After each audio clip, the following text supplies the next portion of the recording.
Selamat bergabung kembali di video perkuliahan MA 1103 Matematika Bisnis 1. Di video kali ini, kita akan membahas topik mengenai fungsi.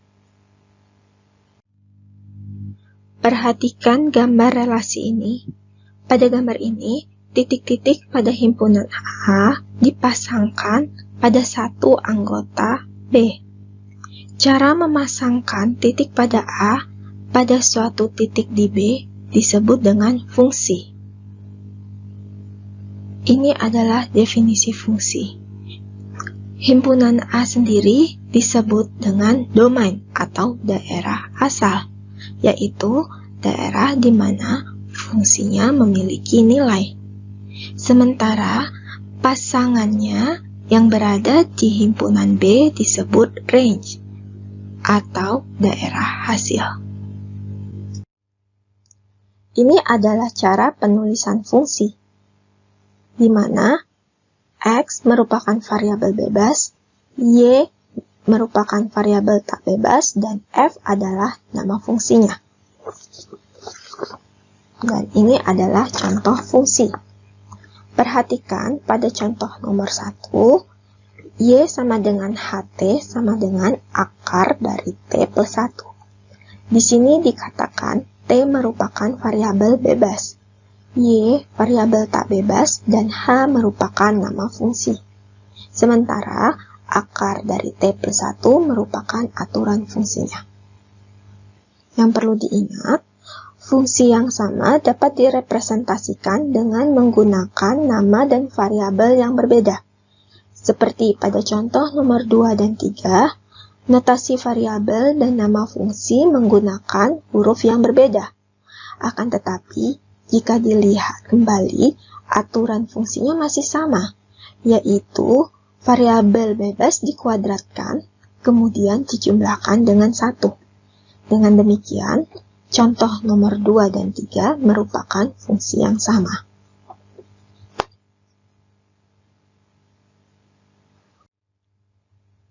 Tadi kita sempat membicarakan tentang domain, yaitu daerah asal fungsi. Selain domain, ada juga istilah domain alami, yaitu himpunan semua bilangan di mana fungsinya terdefinisi atau ada nilainya. Dan yang dimaksud bilangan di sini bisa bermacam-macam, bergantung pembicaraan. Akan tetapi, jika tidak disebutkan, maka yang dimaksud tersebut adalah bilangan real. Untuk mencari domain alami, ada hal-hal yang perlu diperhatikan. Antara lain, pembagian dengan 0 dan akar pangkat genap dari bilangan negatif.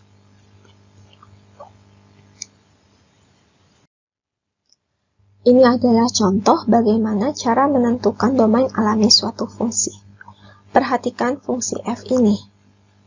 Fungsi f berbentuk pecahan yang tentunya selalu ada nilainya, kecuali ketika penyebut dari pecahan ini bernilai 0, atau ketika X sama dengan 1. Ini artinya, berapapun nilai X, yang penting bukan 1, fungsi f akan ada nilainya. Oleh karena itu, domain fungsi f adalah seluruh bilangan real kecuali 1. Dan dituliskan dalam notasi selang sebagai berikut. Contoh yang kedua adalah fungsi G yang didefinisikan seperti ini.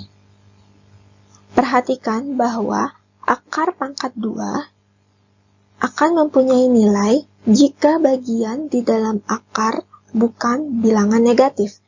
Dan ini terjadi jika T bernilai lebih besar sama dengan min 2.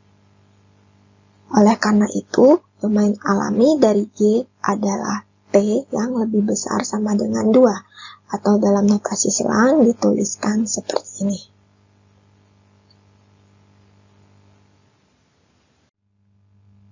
Setelah berbicara daerah asal, kita beralih ke nilai fungsi. Perhatikan tabel berikut. Tabel ini dapat ditulis dalam notasi fungsi sebagai berikut, yang berarti Fn menunjukkan pengeluaran bulan Pn. F1 artinya pengeluaran bulan ke-1. Jika merujuk pada tabel, pengeluaran bulan ke-1 adalah 9 juta. Maka bisa dituliskan F1 sama dengan 9 juta. 9 juta merupakan nilai fungsi F untuk N sama dengan 1. Dan demikian seterusnya.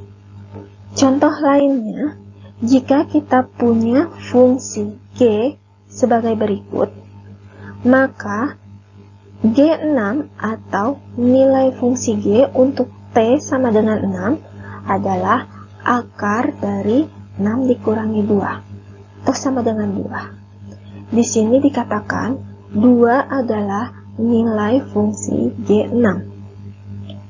Perhatikan juga bahwa G1 tidak memiliki nilai. Mengapa demikian? Jika kita lihat fungsinya, untuk T sama dengan 1, G1 sama dengan akar dari min 1. Akar dari min 1 tidak ada nilainya, maka G1 tidak ada nilainya. Dan himpunan semua nilai fungsi F disebut dengan range. Perhatikan kembali contoh sebelumnya, di mana kita mempunyai fungsi G dengan domain alami adalah semua bilangan yang lebih besar sama dengan min 2. Ketika T bernilai lebih besar atau sama dengan 2, nilai G selalu lebih besar atau sama dengan 0. Sehingga range dari G adalah 0 sampai terhingga.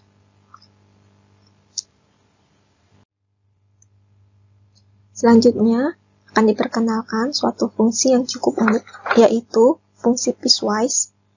Fungsi piecewise merupakan fungsi yang terdiri dari beberapa aturan fungsi beserta domainnya masing-masing. Ini adalah contoh fungsi piecewise. Fungsi H memiliki 2 aturan dengan domainnya masing-masing. Dan jika fungsi H digambarkan seperti gambar yang di sebelah kanan. Lalu bagaimana cara menentukan nilai fungsi piecewise? Sebagai contoh, misalkan kita ingin mengetahui nilai H0. Pertama, lihat 0 berada pada domain yang mana. Di sini, 0 berada pada daerah yang bagian atas berdasarkan definisi fungsi H. Sehingga aturan fungsi yang kita gunakan adalah yang bagian atas. Diperoleh nilai H0 adalah min 2 dikali 0 ditambah 6, sama dengan 6. Jadi diperoleh nilai H0 adalah 6. Demikian seterusnya untuk mengetahui nilai H1 dan H2. Komposisi F dengan G merupakan fungsi yang dibentuk dengan mensubstitusikan U sama dengan Gx ke Fu. Jika diilustrasikan sebagai mesin, maka komposisi F dengan G dapat dipandang sebagai proses berantai pada mesin G dan F, di mana X merupakan input awal yang diproses oleh mesin G dan menghasilkan output Gx. Output Gx kemudian diproses kembali oleh mesin F sehingga menghasilkan output akhir, yaitu Fgx. Tentunya, komposisi F dengan G akan terdefinisi atau ada nilainya jika input awal berada pada daerah asal fungsi G dan Gx atau range dari G termuat pada daerah asal si F. Ini adalah contoh bagaimana cara menghitung komposisi dua buah fungsi. Kita ingin mengetahui komposisi F dengan G jika fungsi F dan fungsi G diberikan sebagai berikut. Apa yang harus dilakukan? Langkah pertama adalah memisalkan U sama dengan GX. Jadi kita peroleh U sama dengan X plus 1. Kemudian, substitusi U ke fungsi F. Artinya, kita mengganti variabel U pada FU dengan X plus 1. Setelah diuraikan dan disederhanakan, diperoleh hasilnya adalah ini. Sekarang, bagaimana jika komposisinya dibalik? Dengan fungsi F dan fungsi G masih sama seperti pada soal ini. Apakah hasilnya akan sama? Anda bisa coba memeriksanya.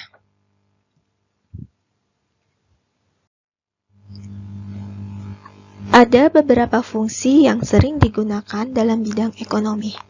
Di sini akan diperkenalkan beberapa fungsi yang nanti akan sering dijumpai selama perkuliahan ini. Antara lain, fungsi permintaan DX, fungsi penawaran SX, fungsi pendapatan RX, yaitu perkalian antara unit barang terjual dengan harga satuannya. Fungsi biaya CX, dan fungsi profit PX, yaitu selisih fungsi pendapatan dengan fungsi biaya. Masing-masing fungsi ini mempunyai peran penting, sehingga jangan sampai dilupakan hingga lulus kuliah ini. Dan akhirnya, sampailah kita di penghujung video ini. Untuk latihan, Anda bisa mencoba mengerjakan latihan soal ini. Dan jangan lupa untuk mencoba mengerjakan soal-soal tutorial yang diberikan. Sampai bertemu di video selanjutnya. Selamat belajar.